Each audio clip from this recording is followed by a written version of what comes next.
The time we are living in is unlike any other. Shadows of violence and unrest sweep across the earth, and what once seemed unshakable is now trembling. A tragic event has shaken hearts, leaving many questioning, weeping, and searching for answers. It is in moments like these, moments filled with confusion and sorrow, that we must pause and recognize that such tragedies are not random, nor are they meaningless. They are signs, they are warnings, they are a wake-up call to a world drifting further and further from truth. When innocent blood is spilled, when voices are silenced by the cruelty of hatred and darkness, heaven does not remain silent. Scripture reminds us that the cries of the oppressed, the suffering, and the slain reach the throne of God. He hears, He sees, and He responds.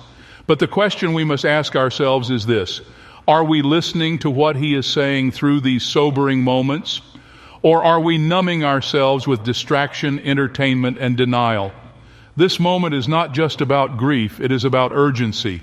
It is about recognizing that the line between life and eternity is far thinner than we care to admit. One heartbeat separates us from forever, and the tragic loss of life screams to all who remain. Are you ready? Are you prepared? The enemy is not hiding his agenda anymore. Violence is his language, division is his strategy, and destruction is his endgame. And if we, as a people, continue to ignore the warnings, we will find ourselves swept away in a flood we cannot withstand. But there is hope, even in tragedy. Every act of evil can serve as a megaphone for heaven, calling us back to what truly matters. It is a reminder to set our hearts right, to seek the truth with all that we are, and to prepare for what is coming. The time for complacency is over. The time for playing games with eternity is over. The shaking we are witnessing will only grow stronger. And unless we anchor ourselves to something greater, we will be carried away by fear, by anger, and by despair. This death is not just a wound in one community, it is a message to the entire world, a warning that darkness is moving swiftly and that no one is promised tomorrow. And so the question stands before us today: will we awaken or will we remain blind? Will we hear the call of heaven or will we ignore it until it is too late? The silence has been broken and the warning has been delivered. What we do next will determine everything. The first warning sign we must acknowledge is the rise of violence that no longer hides itself. Once, wickedness tried to disguise its true nature, cloaked in subtlety and deceit. But now it strides boldly through our streets, schools, and communities without shame. We hear of lives being stolen, of futures being shattered, of voices silenced long before their time.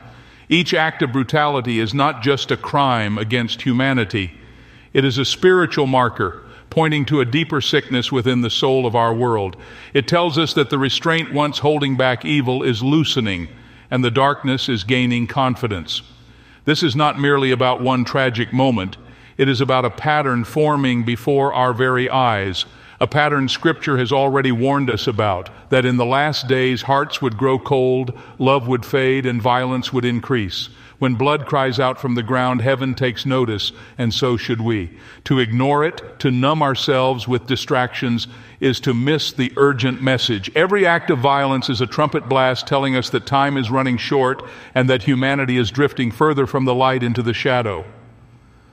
What makes this sign so sobering is not only its frequency, but its acceptance. We have grown desensitized, treating bloodshed like background noise instead of recognizing it as a prophecy unfolding.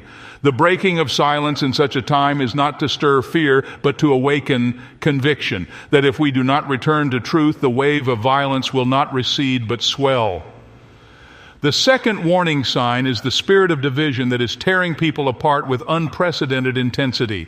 What once united communities, families, and even nations is being shredded by anger, bitterness, and hostility. Lines are being drawn not only across political, racial, and social boundaries, but even within households. Conversations turn into arguments. Differences become battles, and opinions become weapons. This is no coincidence. Division is the strategy of darkness. For a divided people are a weakened people. When the fabric of unity is ripped apart, chaos rushes in to fill the void.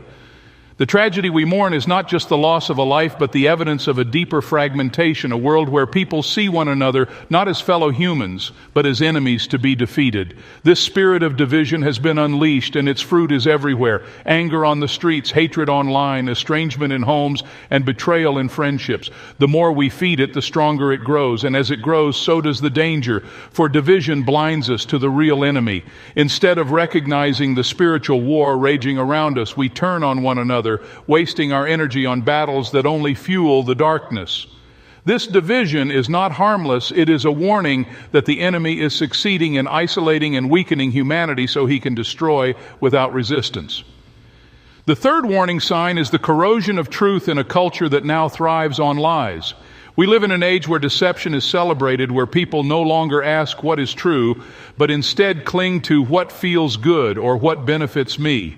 The foundations of morality and integrity are being dismantled, and what was once considered sacred is now mocked.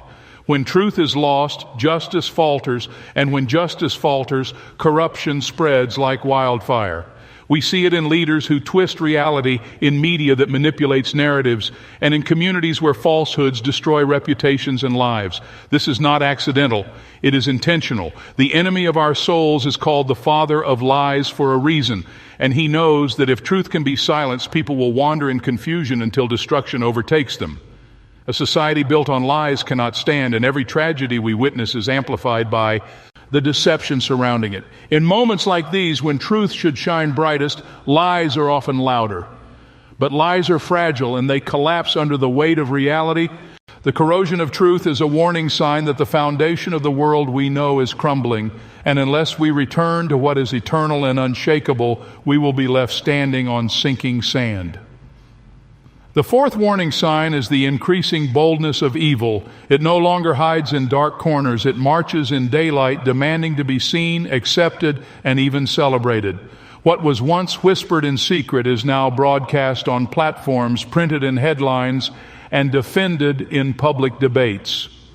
Darkness is no longer pretending to be light. It has taken off its mask.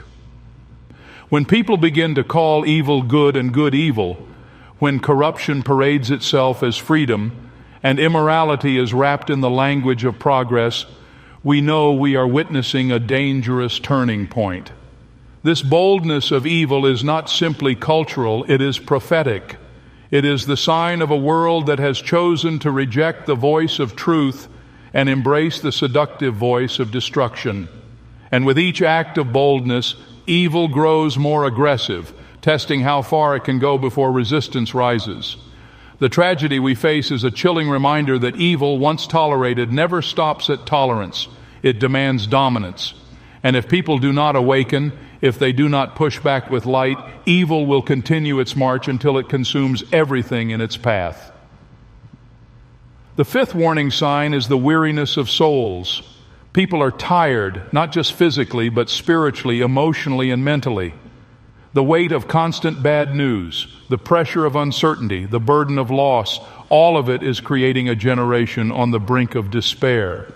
Depression and hopelessness are soaring, and many are reaching their breaking point. This weariness is not just an emotional issue, it is a spiritual warning. For when people grow weary, they let down their guard, they stop fighting, and they surrender to whatever voice is loudest. In that moment of weakness, darkness moves in swiftly, offering temporary relief that leads only to deeper chains. The tragedy we are mourning right now is a stark picture of what happens when despair overwhelms hope, when weariness opens the door to destruction. This is why the silence must be broken, because people must be reminded that though the darkness is heavy, light is still greater. The weariness of souls is telling us that time is short, that the world cannot carry itself much longer, and that only by returning to the eternal source of strength can we endure what is coming. We cannot ignore the signs any longer. Violence is no longer hidden. Division is no longer subtle. Truth is no longer honored. Evil is no longer ashamed. And souls are no longer strong enough to endure without hope. These warnings are not random. They are clear indicators that time is running out, that the world is racing toward a breaking point. And every tragedy, every loss, every shocking event is heaven's alarm sounding louder and louder, calling us to wake up. The silence has been broken because complacency is deadly. To shrug off these warnings is to invite destruction, but to take them seriously is to prepare for what is to come. The blood spilled cries out, the division screams for healing, the lies beg for truth, the boldness of evil demands resistance, and the weariness of souls cries for restoration. The question is not whether the signs are real, the question is whether we will respond. This moment is not just about mourning, it is about choosing. Choosing to turn from distraction and face reality, choosing to step out of denial and into truth, choosing to prepare hearts for what cannot be avoided. The time for silence has ended. The time for awakening has arrived. Let this warning not pass by your ears as just another speech, but let it burn into your heart as a call to action. Because tomorrow is not promised, and eternity is closer than we think. The signs are here, the warnings are clear, and the decision is in our hands. What we do with this moment will determine everything